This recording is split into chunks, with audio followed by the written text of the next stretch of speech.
que se iba a acabar el mundo, que 3 noches de oscuridad, que iban a venir los extraterrestres. Y la gente estaba inquieta, ¿sí? Y asustada, y publicando muchas cosas allí en el internet. Pero es nada más el reflejo, hermanos, de quien no tiene sus esperanzas en Dios, quien no tiene como regla de fe y de práctica la palabra de Dios. Eso es lo que pasa cuando no conocen las promesas eternas de las que habla el apóstol Pedro y con las que exhorta a nuestros hermanos de la iglesia primitiva a seguir adelante en medio de la prueba y de la persecución.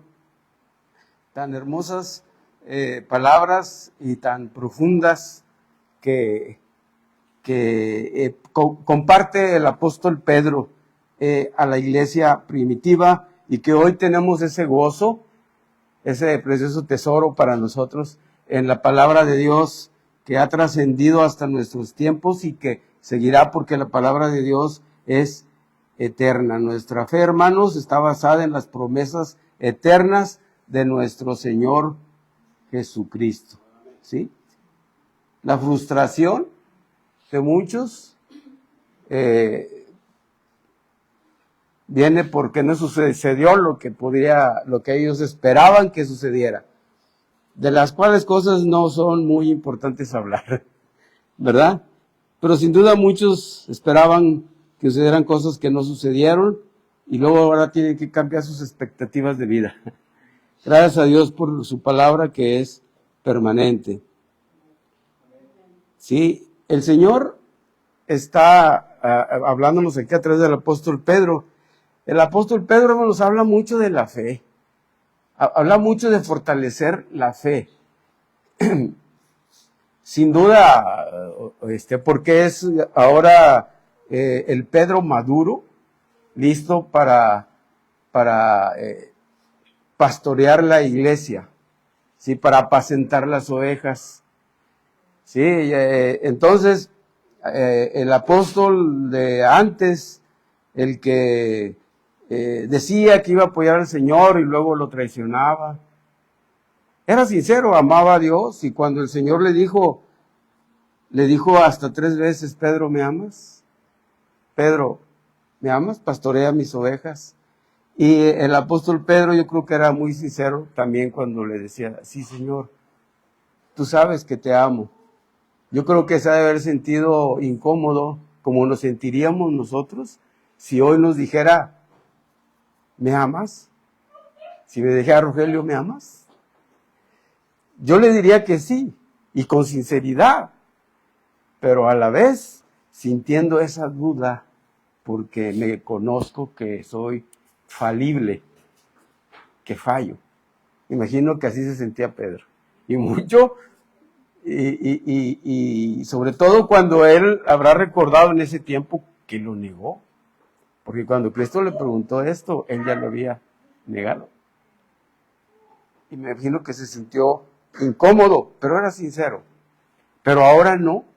Ahora está en esta carta, en Primera de Pedro, ya es un cristiano maduro que con toda seguridad y firmeza en sus palabras, seguro de lo que les compartía la iglesia, fortalecía a nuestros hermanos en ese tiempo de prueba. Hermanos, siempre que se habla de fe, tenemos que pensar en pruebas. Sí, tenemos que madurar y pensar en que siempre que se habla de fe hay que pensar en pruebas, en sufrimientos, en esperanza, en gozo también y en seguridad. En el texto que vimos en el versículo 6, en 1 Pedro 1:6, si ustedes se fijan, hay 2 palabras que se contraponen, pero no, en el Señor no hay contradicciones. Acuérdense, dice en 1 Pedro 1:6, lo vimos la vez pasada, dice: en lo cual vosotros, está hablando mediante de la fe, ¿sí? y del poder de Dios que opera en nosotros por medio de la fe. Es decir, si no tienes fe, no puedes operar o no puede operar el poder de Dios en ti. Y entonces estás indefenso ante los ataques del enemigo. ¿Sí? Entonces, dice, bueno, desde el 5, que sois guardados por el poder de Dios mediante la fe para alcanzar la salvación que está preparada para ser manifestada en el tiempo postrero. Pero fíjese el 6, en lo cual vosotros os alegráis, aunque ahora por un poco de tiempo, si es necesario, tengáis que ser afligidos en diversas pruebas. Y hablábamos la vez pasada de estas dos cosas, que el cristiano puede ser alegre, pero esto no implica que no vaya a tener aflicción. Y aparecen estas dos palabras, alegría y aflicción. Esa es la constante en nuestras vidas, hermanos, como cristianos. ¿Sí? Alegría de servir al Señor, pero también aflicción en las pruebas. Siempre que se habla de fe, se habla de prueba, hermanos. Yo les invito a que abramos nuestra Biblia ahí en Génesis. Es un pasaje muy conocido, muy fácil de ubicarlo, porque es muy repetido, pero es también necesario repetirlo siempre. Génesis 22, vamos a leer de una manera alternada del 1 al 18. Dice la palabra de Dios, estamos hablando de la vida de Abraham y de Isaac. Dice, aconteció, vamos a leer alternadamente. Aconteció después de estas cosas que probó Dios a Abraham y le dijo, Abraham, y él respondió, heme aquí. Y dijo, toma ahora tu hijo Isaac, y vete a tierra de Moriah, y ofrécelo allí en uno de los montes que yo te diré. Y Abraham se levantó muy de mañana y enalbardó su asno, y tomó consigo 2 siervos suyos, y a Isaac su hijo, y cortó leña para el holocausto, y se levantó, y fue al lugar que Dios le dijo. Al tercer día alzó Abraham sus ojos, y vio el lugar de lejos. Entonces dijo Abraham a sus siervos, esperad aquí con el asno, y yo y el muchacho iremos hasta allí, y adoraremos, y volveremos a vosotros. Y la puso sobre Isaac su hijo, y él tomó en su mano el fuego y el cuchillo, y fueron ambos juntos. Entonces habló Isaac a Abraham su padre, y dijo, Padre mío, y él respondió, heme aquí mi hijo, y él dijo, he aquí el fuego y la leña, mas ¿dónde está el cordero para el holocausto? Y respondió Abraham, Dios se proveerá del cordero para el holocausto. Y cuando llegaron al lugar que Dios le había dicho, edificó allí Abraham un altar y compuso la leña y ató a Isaac su hijo y lo puso en el altar sobre la leña. Y extendió Abraham su mano y tomó el cuchillo para degollar a su hijo. Entonces el ángel de Jehová le dio voces desde el cielo y dijo, Abraham, Abraham, y él respondió, heme aquí. Ni le hagas nada, porque yo conozco que temes a Dios, por cuanto no me rehusaste tu hijo, tu único. Entonces alzó Abraham sus ojos y miró, y he aquí a sus espaldas un carnero trabado en un zarzal por sus cuernos. Y fue Abraham y tomó el carnero y lo ofreció en holocausto en lugar de su hijo. Y llamó a Abraham el nombre de aquel lugar, Jehová proveerá, por tanto se dice hoy, en el monte de Jehová será provisto. Y llamó el ángel de Jehová a Abraham por segunda vez desde el cielo. Y dijo, por mí mismo he jurado, dice Jehová, que por cuanto has hecho esto, y no me has dado tu hijo, tu único hijo, de cierto te bendeciré y multiplicaré tu descendencia como las estrellas del cielo y como la arena que está en la orilla del mar, y tu descendencia poseerá las puertas de tus enemigos. Serán benditas todas las naciones de la tierra por cuanto obedeciste a mi voz. Padre amoroso, gracias por estos momentos. Ayúdanos a entender tu palabra y a comprenderla y a llevarla por obra. Que los dichos, Señor, de mi boca y la meditación de mi corazón sean agradables a ti. En el nombre de Cristo Jesús te lo pedimos. Amén.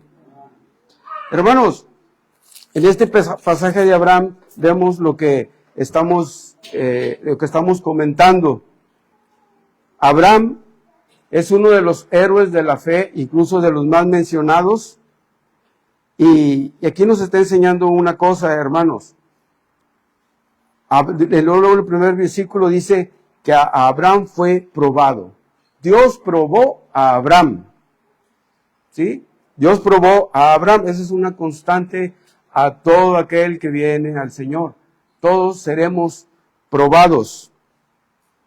¿Qué estaba probando? Su fe. Cuando en el versículo 5 dice que entonces dijo Abraham a sus siervos: esperad aquí con el asno, y yo y el muchacho iremos hasta allí y adoraremos y volveremos. O sea que Abraham tenía fe en que su hijo no sería sacrificado. Él estaba dispuesto a sacrificarlo porque Dios lo mandaba y él obedecía. Pero acuérdense que antes había la promesa de que por medio de su hijo tendría una gran nación. O sea, la promesa estaba por su hijo. Entonces, él lo estaba creyendo. Quizás no entendía de que, ¿por qué me dirá Dios que lo sacrifique si de allí él me prometió una numerosa familia? Pero él obedeció. A veces no entendemos, pero hay que obedecer con fe.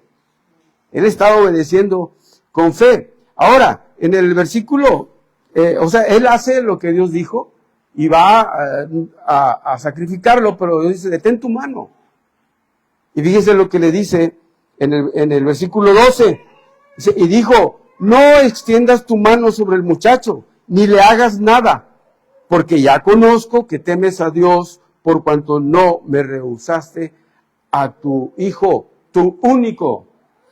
Hermanos, aquí dice que Dios lo detuvo y que le está diciendo: ahora conozco, ¿sí?, que temes a Dios por cuanto no me rehusaste a tu hijo, a tu único.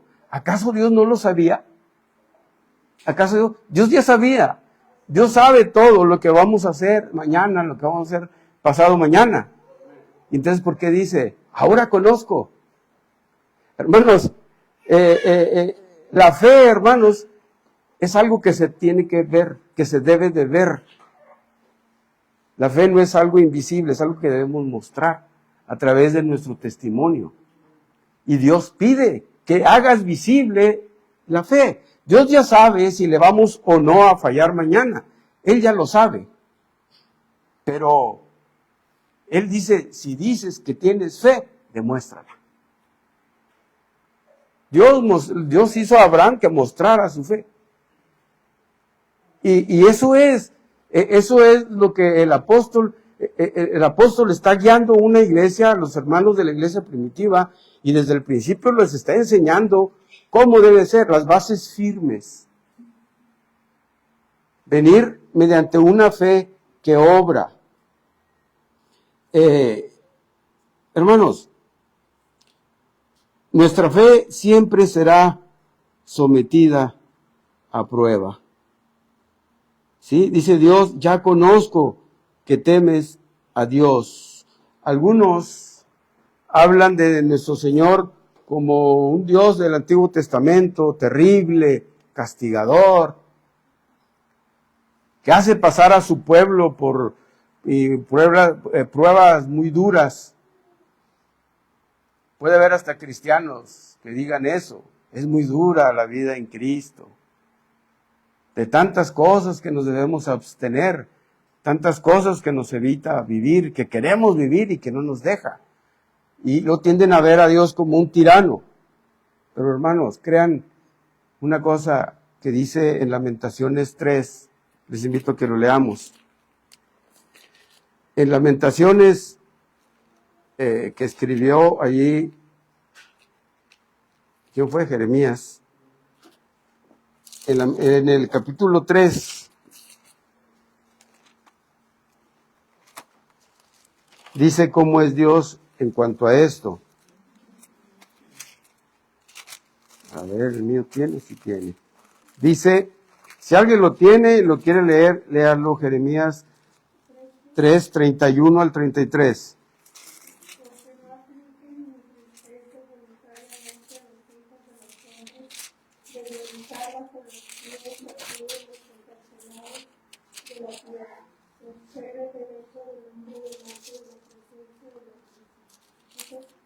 ¿Qué le dije? 3:33. Desde el 31, sí. 3:31. Porque el Señor no desecha para siempre, antes se aflige, también se compadece según la multitud de su misericordia. Porque no aflige ni entristece voluntariamente a los hijos de los hombres. Fíjese, aquí dice muy claro que el Señor no aflige ni entristece voluntariamente a los hijos de los hombres. A nadie, ni a la iglesia, ni a nadie. Ni aun los inconversos. Dios no se complace en las desgracias que les pasan. Y vemos que la humanidad se mata y las guerras y todo. Y la gente dice, pero ¿cómo? ¿Cómo Dios deja que esto pase? No, Dios no lo hace porque quiere afligir a nadie. Ni menos a nosotros, que somos sus hijos. Sí, que somos la novia. No, Él no quiere afligir a nadie. Lo que pasa es que tiene un plan. Y Él en su sabiduría nos va a llevar algunas veces por la aflicción. Pero Él está al cuidado de nosotros. Dice que Dios no prueba a nadie más allá de lo que puede soportar. Pero juntamente con la prueba da la salida. Discúlpenme, no me acordé del texto, pero así dice en Corintios. Muy bien. Hermanos, Dios no nos aflige por gusto, sino cuando es necesario nada más, para que aprendamos algo, alguna verdad que necesitamos aprender, alguna actitud que necesitemos desarrollar, algo que nos haga superarnos como mejores cristianos. Y esto el apóstol lo enseña porque esa va a ser la solidez de nuestro testimonio, la fe. Pero una fe visible, una fe que desarrolla un testimonio fuerte y poderoso para que seamos unos buenos cristianos útiles a su obra. Porque, hermanos, no fuimos rescatados para ser nada más unos cristianos que vivamos así bien bonito, ya soy salvo y qué padre, ¿verdad? No. ¿Se acuerdan de lo que dice Efesios 2:10? Porque somos hechura suya, creados en Cristo Jesús para buenas obras, las cuales Dios preparó de antemano para que anduviésemos en ellas. ¿Qué está diciendo? Que Dios nos rescató porque tiene un plan para cada uno. ¿Sí? Fuimos creados en Cristo Jesús para buenas obras, las cuales Dios preparó de antemano. O sea, Dios tiene una lista de tareas que nos manda a hacer. Hay tareas en general, como ir a predicar el evangelio a todas las naciones, pero hay tareas en particular que Dios le da a cada uno para que nos ocupemos en ellas. ¿Y cómo vamos a abordarlas sin fe? No se puede hacer sin fe. Por eso el apóstol Pedro lo primero de lo que habla es de tener fe, pero una fe visible, una fe que actúa, una fe que se mueve, sí, porque les está hablando de una esperanza viva, ¿Se acuerdan? Una esperanza viva, la cual nos guarda en el cielo, y que es incorruptible, inmarcesible, es eterna. ¿Sí? Entonces es una fe viva, o sea, que se vive y se ve. Y Dios quiere que vivamos esa esperanza. Dice allí en Primera de Pedro, bueno, la vez pasada habíamos dicho que la nombramos, en dónde está, a la enseñanza la nombramos dónde está tu gozo. Hoy la hemos nombrado en dónde están tus metas, hacia dónde va tu vida, hacia dónde van tus acciones, hacia dónde te llevan. ¿Sí? Entonces, es precisamente lo que el apóstol está guiando a la iglesia y los está fortaleciendo con estas enseñanzas.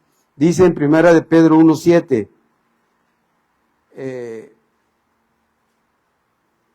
hablando de la fe, dice, para que sometida a prueba vuestra fe, mucho más preciosa que el oro, el cual, aunque perecedero, se prueba con fuego, sea hallada en alabanza, gloria y honra cuando sea manifestado Jesucristo. Está diciendo el apóstol Pedro que vuestra fe sea más preciosa que el oro. ¿Cuál es el propósito de la prueba? Pues que nuestra fe llegue a ser más preciosa que el oro, el cual, aunque perecedero, se prueba con fuego. ¿Se fijaron? Siempre que se habla de prueba, o el fuego de prueba, está hablando de aflicciones de las que tenemos que pasar. Sí, Dios, hermanos, todo lo sabe. Pero, muy bien, la fe que obra es una fe viva. Una fe viva, hermanos, tiene metas. ¿Sí? Preguntémonos, hermanos, ¿cuáles son nuestras metas como cristianos? Aquí hay un propósito de las pruebas, es que nuestra fe llegue a ser más preciosa que el oro. Si el oro con fuego se afina y se purifica y llega a ser lo más valioso que hay en el mundo, pues el propósito de Dios es que nuestra fe sea aún más valiosa que el oro. Es lo que está diciendo. Hermanos, nuestra fe es sometida al fuego de prueba, ¿sí? Dios todo lo sabe, pero quiere que la fe se demuestre con hechos. Santiago 2, 14 al 17, habla de las obras. Dice Santiago 2, 14, hermanos míos, vamos a leerlo todo si lo tienen, 2, 14 al 17, Santiago 2, 14, dice, todos, hermanos míos, ¿de qué aprovechará si alguno dice que tiene fe y no tiene obras? ¿Podrá la fe salvarle?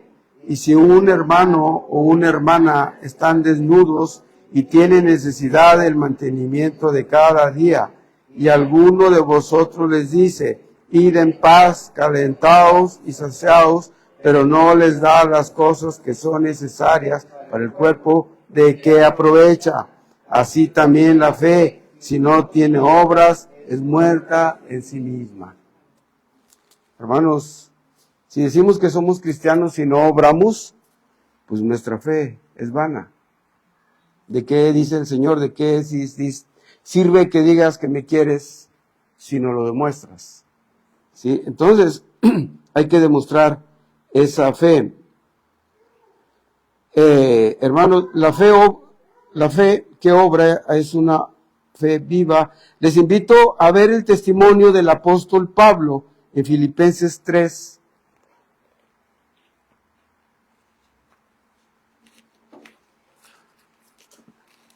Vamos al capítulo 3 de Filipenses y vamos a leer del versículo 8 al 14. Filipenses 3. El apóstol Pablo está, el encabezado del capítulo 3 dice, prosigo al blanco. O sea, el apóstol Pablo tenía metas y estaba seguro de las metas y las seguía cada día, momento a momento, no perdía el enfoque, ¿sí? Muchas gentes nos van a criticar por lo que hacemos. Hasta en la misma iglesia pueden juzgarnos a veces mal algunos hermanos. Pero esto también le sucedía al apóstol Pablo, pero no dejaba que nada lo distrajera. Él iba hacia la meta. Dice el versículo 8, y ciertamente aún estimo todas las cosas como pérdida por la excelencia del conocimiento de Cristo Jesús, mi Señor, por amor del cual lo he perdido todo y lo tengo por basura para ganar a Cristo. Tomen en cuenta que él provenía de una familia de buena posición, tenía una preparación elevada para sus tiempos, en comparación con el resto de la población. Tenía un maestro muy bueno, Gamaliel. Entonces, pero él todo eso, su posición social, económica y su conocimiento lo tiene por basura. Acuérdense que era un maestro de la ley. Y dice el 9, y ser hallado en él, no teniendo mi propia justicia, que es por la ley, sino que es por la fe en Cristo, la justicia que es de Dios por la fe, a fin de conocerle y el poder de su resurrección y la participación de sus padecimientos, llegando a ser semejante a él en su muerte. Y se fijaron la participación de sus padecimientos, acuérdense. El sufrimiento parte de nuestra vida. Y si en alguna manera llegase a la resurrección de entre los muertos. Aquí está hablando de cuando Cristo venga por nosotros, el arrebato. Y luego los eventos que van a ocurrir con él allá en el cielo. Y luego dice, no que lo haya alcanzado ya, ni que ya sea perfecto, sino que prosigo para ver si logro asir aquello para lo cual fui también nacido por Cristo.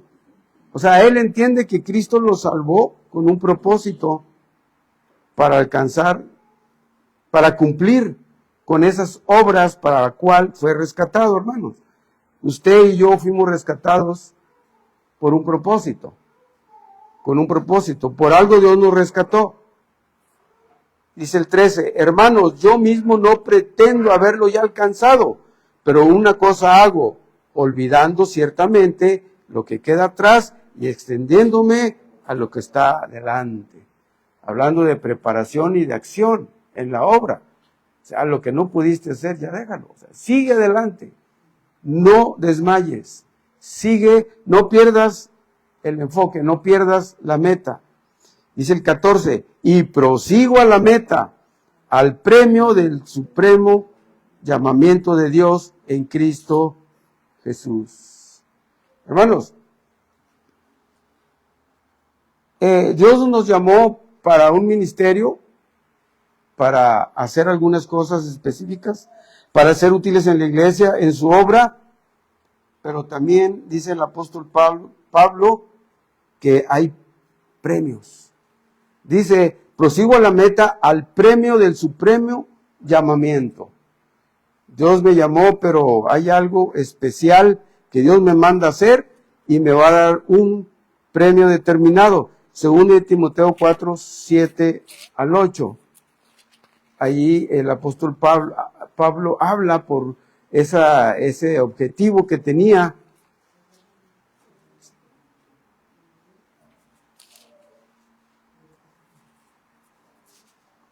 él ya estaba preparándose para su partida, ¿sí? Y dice, desde el versículo 6, 2 Timoteo 4:6, porque ya estoy para ser sacrificado, y el tiempo de mi partida está cercano. He peleado la buena batalla, he acabado la carrera, he guardado la fe. Por lo demás, me está guardada la corona de justicia, la cual me dará el Señor, pues justo en aquel día, y no solo a mí, sino también a todos los que aman su venida. ¿Se fijaron? Él tenía claro a dónde iba. Obviamente que yo pienso que al ir desarrollando un ministerio y entre más tiempo lo hagas, vas entendiendo cuál es la meta que Dios tiene para ti. ¿Sí? Y que va a haber un premio, el cual vas a recibir. Vas a hacer muchas cosas en el Señor, pero hay algo específicamente para ti, para que tú hagas. Y también hay un premio específico para ti. Y esto es la corona de justicia a todos los que le aman. ¿Sí? Muy bien. Hay una meta. Hermanos, va a haber galardones.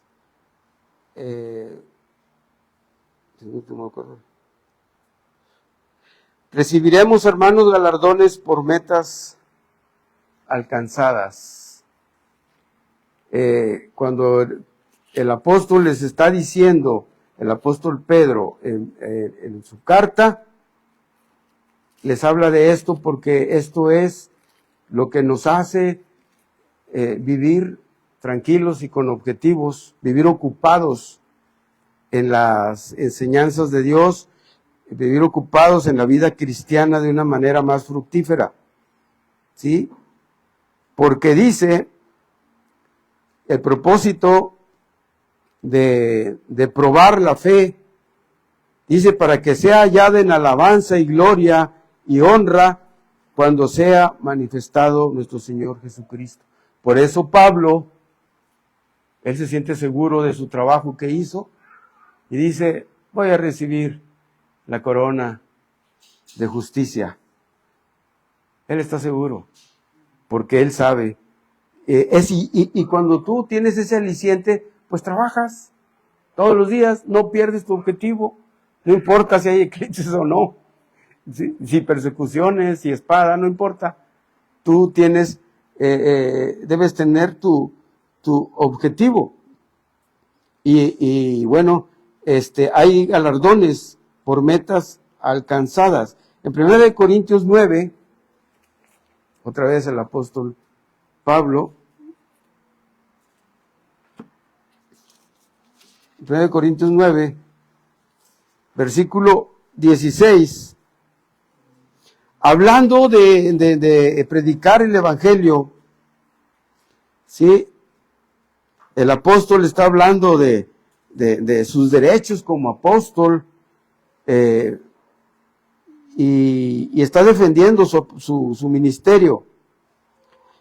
Y bueno, dice en el versículo 15, pero yo de nada de esto me aprovecho, ni tampoco he escrito esto para que se haga así conmigo, porque prefiero morir antes que nadie desvanezca esta mi gloria. Algunos le criticaban, o algunos, pues, algunos piensan que, a veces piensa la gente que, pues, el diezmo, la ofrenda, pues, algunos no la merecen. Hay quienes critican a los pastores o a los predicadores.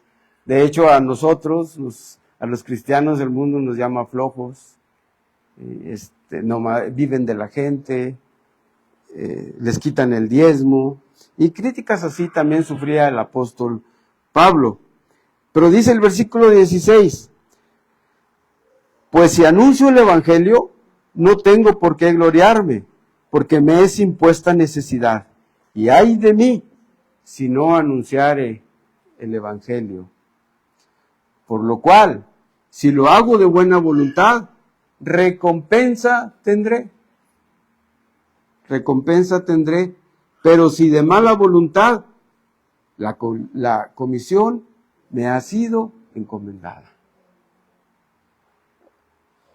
¿Qué está diciendo el apóstol Pablo? Me es impuesta necesidad, y yo lo hago porque siento esa necesidad, y quien siente la necesidad lo hace con gusto, ¿sí? Y el que lo hace con gusto recibirá recompensa. De eso está hablando el apóstol Pablo, ¿sí? La obra en el Señor nos da recompensa. Se me vino a la mente Jonás. Yo no sé si Jonás era recompensado por su predicación en Nínive, porque Jonás no lo hizo con gusto. Jonás hizo enojado, vas a salvar, yo sé que eres misericordioso y vas a salvar a esos gentiles. Y luego cuando ya pasa todo, le dice, el Señor, ¿estás enojado, Jonás? Me enojo hasta la muerte. No lo hizo con gusto. ¿Será recompensado? No sé. Pero aquí dice el apóstol que los que lo hacen con gusto serán recompensados. Y esto anima a cualquiera, a cualquier cristiano que honestamente quiere vivir la fe en Cristo Jesús. ¿Quién será recompensado? Pues los que trabajan de buena voluntad. Muy bien. ¿Cómo debe trabajar? 1 Corintios 3.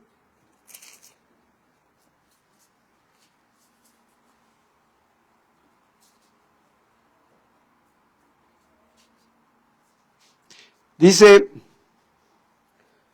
versículo 9, porque nosotros somos colaboradores de Dios y vosotros sois labranza de Dios, edificio de Dios.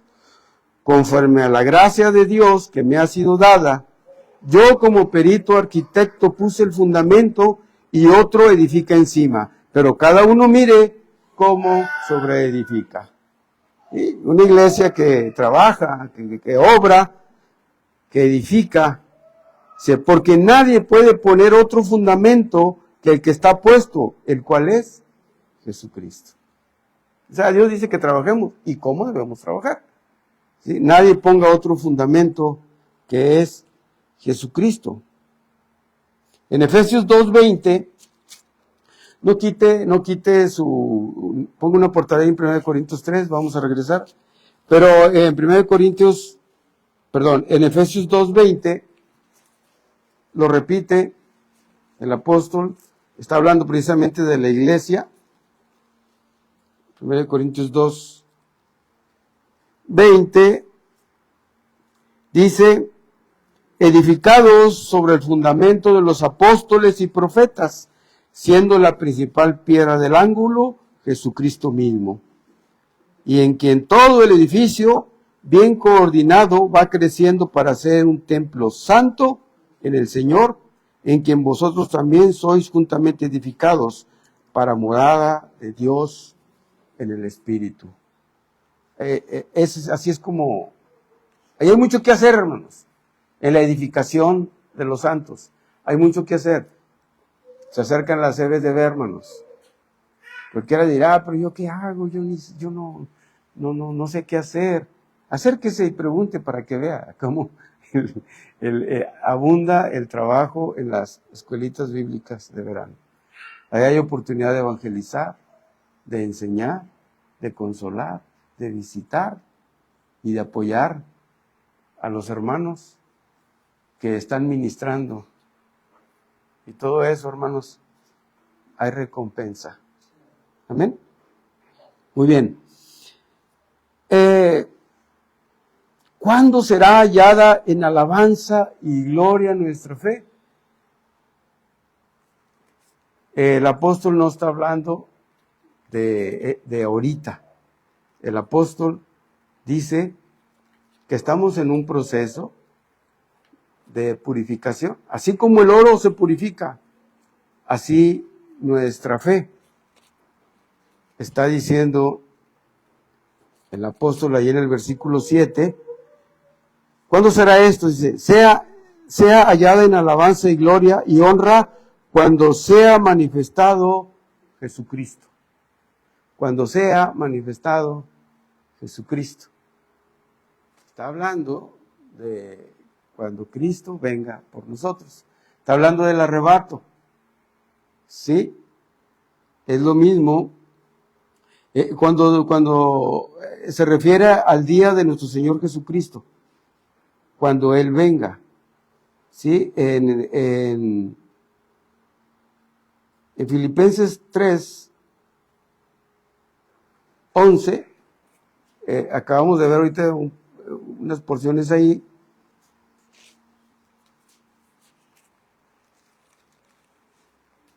Cuando está hablando, a ver, vamos a leerlo para...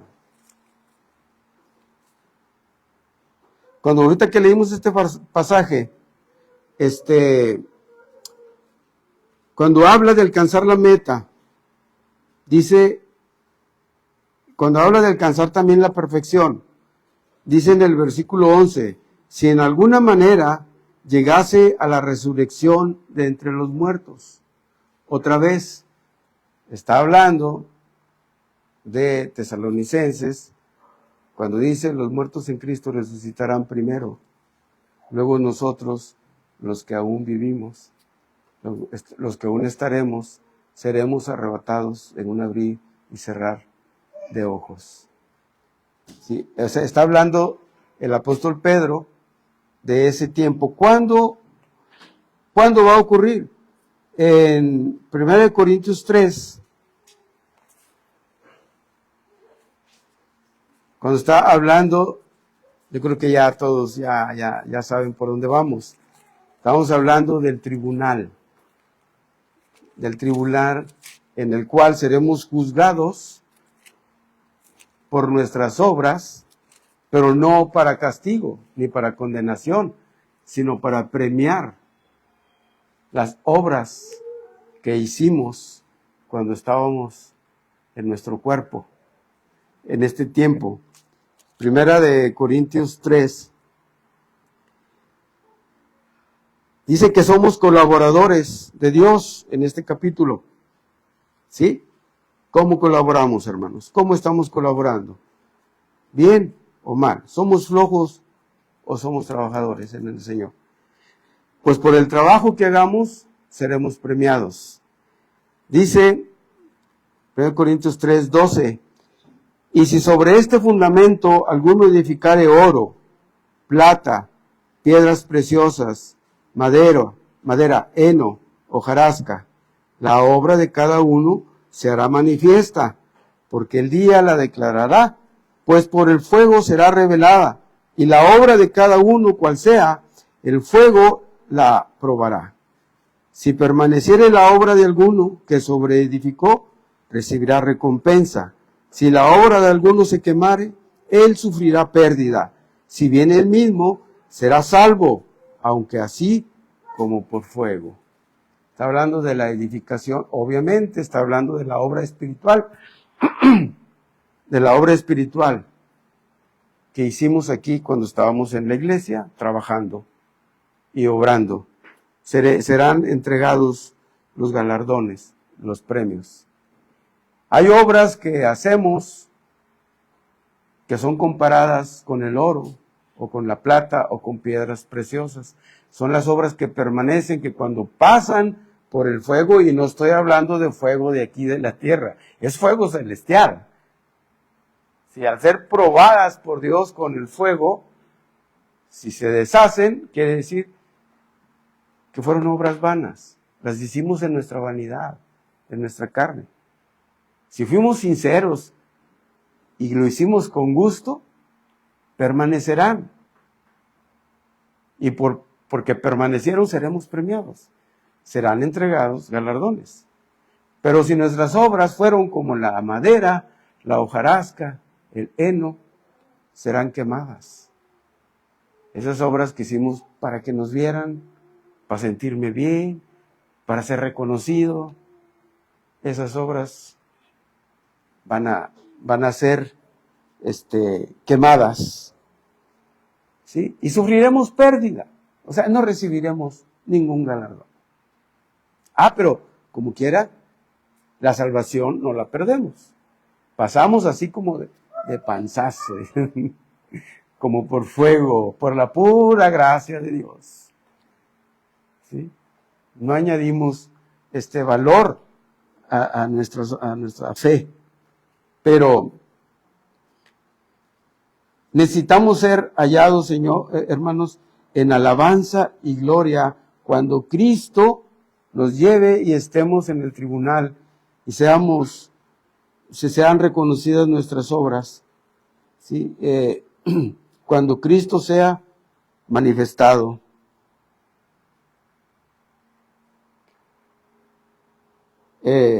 Bueno, aquí yo quería hablar de las coronas, de los galardones, pero es más profundo, hermanos. Pero si quieren anotar, les paso una lista de las 5 tipos de coronas que van a ser entregadas en ese tribunal. Segundo de Timoteo 4:8. Si alguien lo tiene, lo quiere leer. A ver, alguien que busque Apocalipsis 2:10. Abraham busca 1 Corintios 9:25.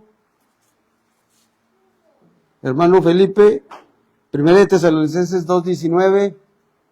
Elisa, que estás ahí cerca, 1 de Pedro 5:4. Está la Biblia muy lejos. Te moviste, muy bien. ¿Qué coronas se van a dar en ese tribunal por nuestras obras aquí en la tierra? Para que nos animemos, hermanos, a trabajar con metas precisas, metas visibles, bueno, no visibles, son invisibles, pero sí metas fijas, que todos los días pensemos en ellas, ¿sí? Corona de justicia, 2 Timoteo 4:8. ¿Quién le dije que lo leyera? A nadie. 1 Timoteo.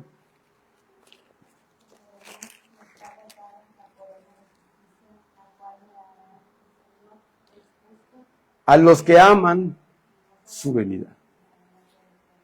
Muy bien, la corona de justicia, 2 Timoteo 4:8, a los que aman su venida. Obviamente todos los días están preparados, guardándose en santidad. Muy bien, Apocalipsis 2:10. ¿A quién se lo di? No temas en nada lo que vas a padecer. He aquí, el diablo echará a uno de nosotros en la cárcel para que seáis probados y tendréis tribulación por 10 días. Sé fiel hasta la muerte y yo te daré la corona de la vida. Muy bien, esta corona de la vida será dada a los mártires, a los que sufren y dan la vida por Cristo. ¿Ok?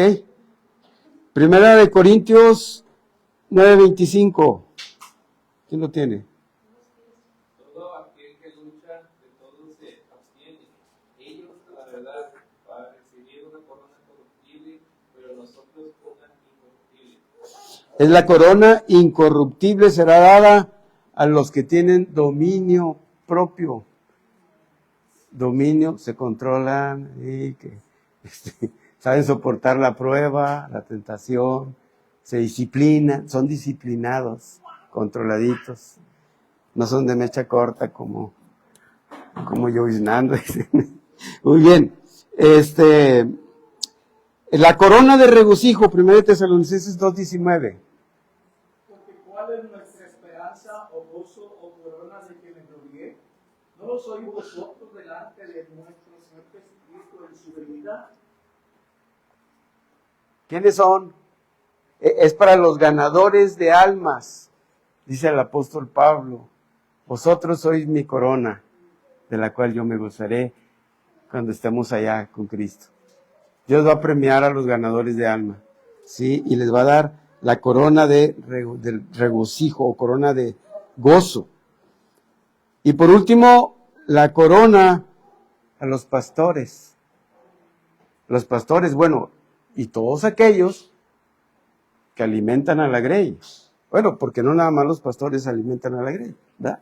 No nada más el hermano Eusebio, dije el hermano Eusebio, y apunté al hermano. El hermano menor, es que me acordé del hermano, me estaba acordando del hermano Eusebio, que fue mi mentor. Sí, en mis primeros tiempos de años de cristiano. Me gustaba mucho cómo enseñaba y lo estoy recordando. Muy bien, también las hermanas que dan clase, sí, las hermanas que dan clase en la femenil, las hermanas que enseñan. Entonces, es a los que alimentan a la grey. Sí, se les dará la corona de gloria. Amén. Muy bien. Hermanos, para que nuestra fe sea productiva, vamos a pasar por pruebas, Señor. Fijémonos metas, pidámosle a Dios cuál es el don que tenemos para servirle. ¿Cómo podemos ayudar a la iglesia? Si usted quiere saber, si usted quiere ganarse galardones, si quiere servir a Dios, acérquese con el hermano Manolo y pregúntele para que vea que hay mucho trabajo en la iglesia. Y si usted se pierde los galardones, va a ser responsabilidad de usted. Pero trabajo hay mucho, hermanos. Busquemos, Señor, hermanos, alcanzar esos galardones. Amén. Dios les bendiga.